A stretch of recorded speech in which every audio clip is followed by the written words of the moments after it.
Okay, so like I said, we're going through Chapter 2 real quick. Chapter 2 dealing with the chemical level of organization.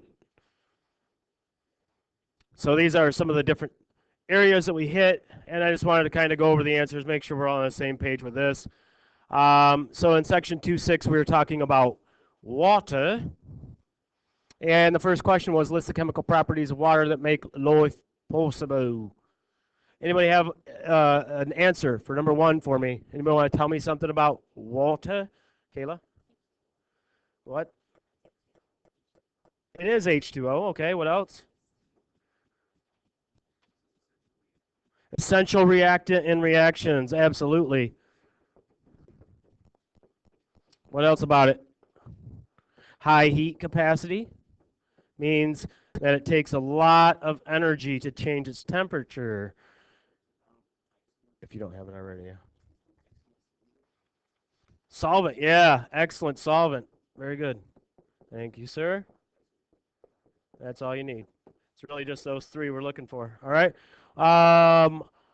Number 2, why does water resist changes in temperature? Any idea on that? Why does? Absorbs and retains heat.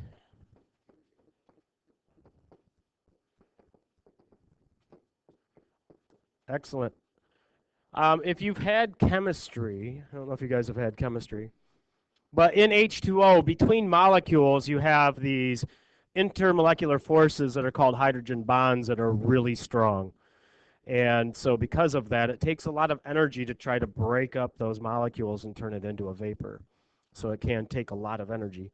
All right, and then 2.7, we talked about pH. What is pH? Concentration of hydrogen ions. Concentration, sometimes those put it in brackets like that. All right. Explain how the pH scale relates to acidity and alkalinity. So what is a pH scale? What's the numbers for that? 7 is what? 7 is neutral. Less is acidic. So if we've got those pHs like 4 or 5, whatever. And more is alkaline or base. Same thing. All right. And number 4, why is an extreme change in pH of body fluids undesirable? Anybody know that one? It is very reactive.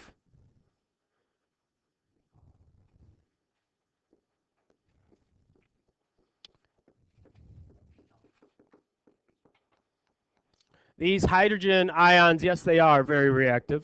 What else can we say? So it can disrupt regular reactions in the body.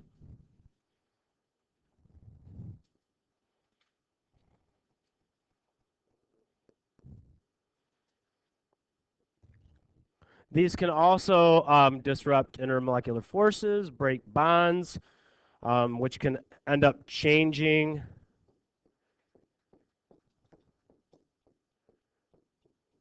the shape of molecules, and that shape might be important for cell function, so that can mess up cell and tissue function.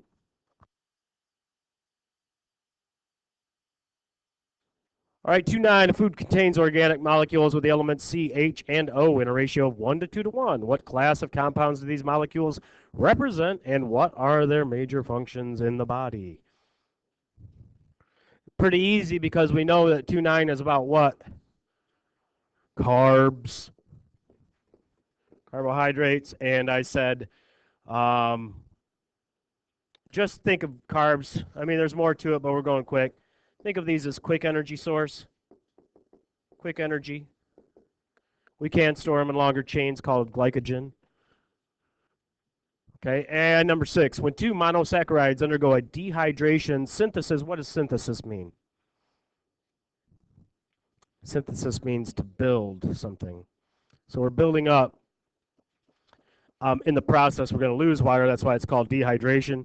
Which type of molecule is formed? If we take 2 monosaccharides, mono meaning 1, we get a disaccharide. All right. Number 7, describe lipids. Fat.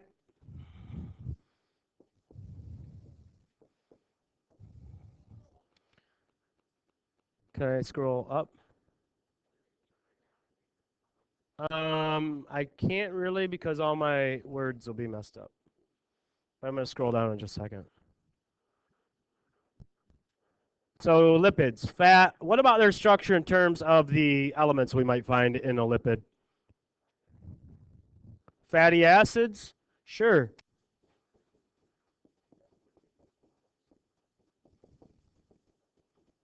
Do they have carbon? Do they have hydrogen? Do they have oxygen? Do they have nitrogen? So they have carbon, hydrogen, oxygen, just like carbohydrates do, right?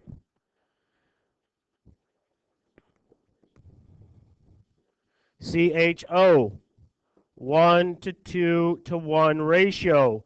False, not with lipids. Okay, so with the carbohydrates, CHO, 1 to 2 to 1 ratio. Lipids, CHO, not 1 to 2 to 1 ratio. All right, we could talk about their functions.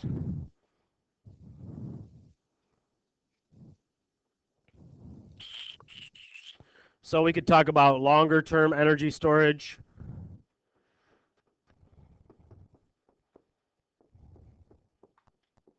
We can talk about protection and insulation as well.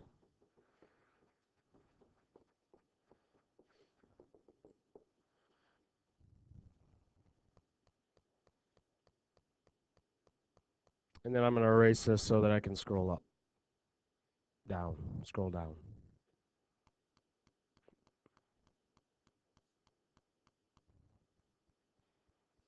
So we're going to do our usual with these things.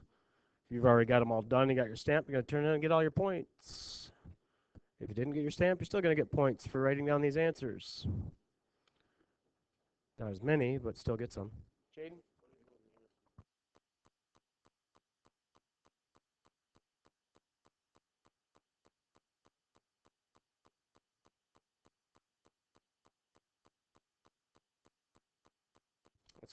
That's why you're one of my favorites. Definitely in my top 150. All right. So can I erase this?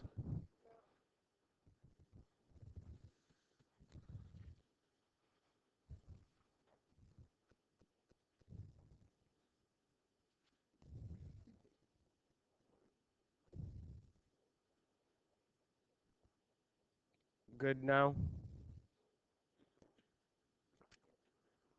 All right.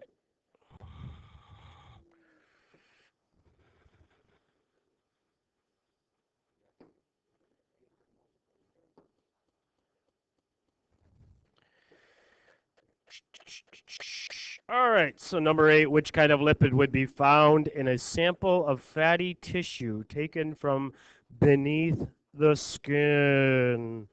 Anybody find this one? This is number 8. Tori? What'd you put? Fats? Okay. Technically, the answer is going to be triglycerides. That's okay. Do you know which lipids you would find in human cell membranes?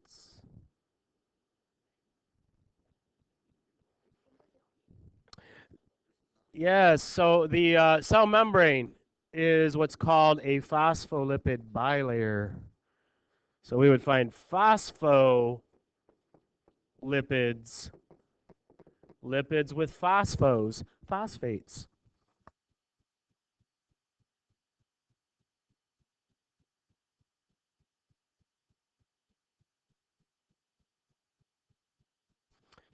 Okay, 211, number 10. Describe a protein. What kind of elements might we find in a protein? So, okay, do you remember the basic building blocks of proteins? Okay, made up of amino acid chains.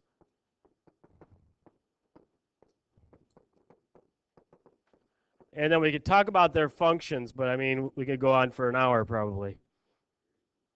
So this is where I said, hey, looking at the biomolecule groups, if you know the other three, what they do, and I ask you a function that doesn't fit in their group, then it's protein.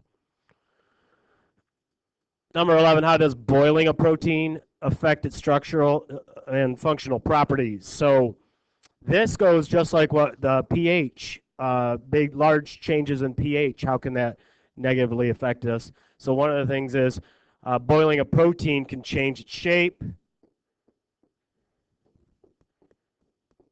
And if it changes its shape, can't perform normal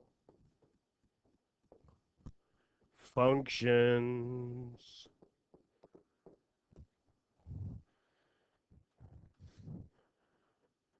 Okay. Okay. All right. Number 12. Describe a nucleic acid. Do we know the basic building blocks of nucleic acids?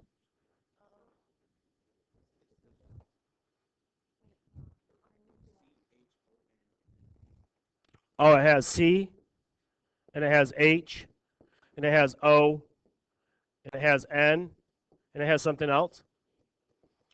So it's kind of like the word chomp, but instead of M, we have an N. And as we go through these categories of biomolecules, we're really just building towards that. So the carbs, CHO, 1 to 2 to 1 ratio. Lipids, CHO, not 1 to 2 to 1. Add the N in, and we've got proteins. Add the P, and we have nucleic acids. The base units of these, Kayla, I think you just told me? Nucleotides. All right. Functions. If we want to talk about functions of nucleic acids, well, we have, of course, DNA. Store and process info. Excellent. Store and process info.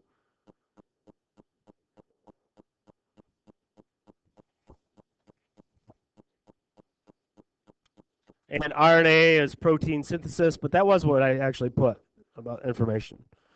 All right. And let's see here.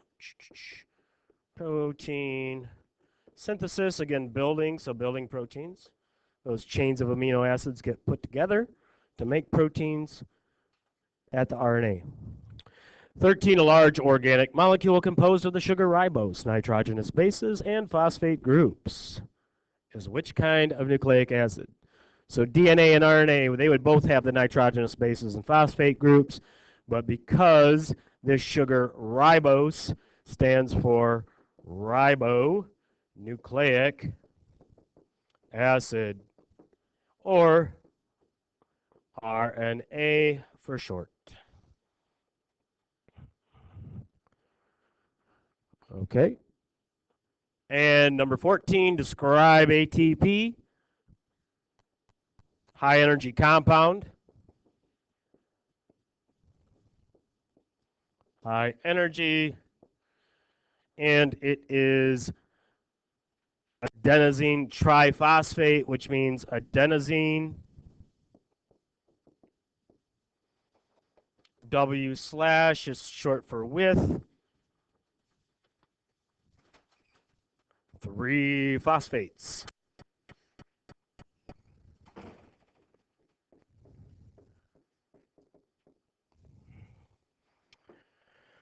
That third phosphate, by the way, is attached by a high energy bond, which is important. All right. And the last one, what are the products of the hydrolysis of ATP? Lysis means to split. So here we're using water to split this ATP into a smaller molecule. So what we're going to get is we're going to get ATP is going to break down into adenosine diphosphate, only 2 phosphates. And then the other phosphate group. And of course, like I just mentioned, a result of that split is going to be energy production, free energy for the cells to do work. Do work. And bleep, bleep, bleep. That's all, folks.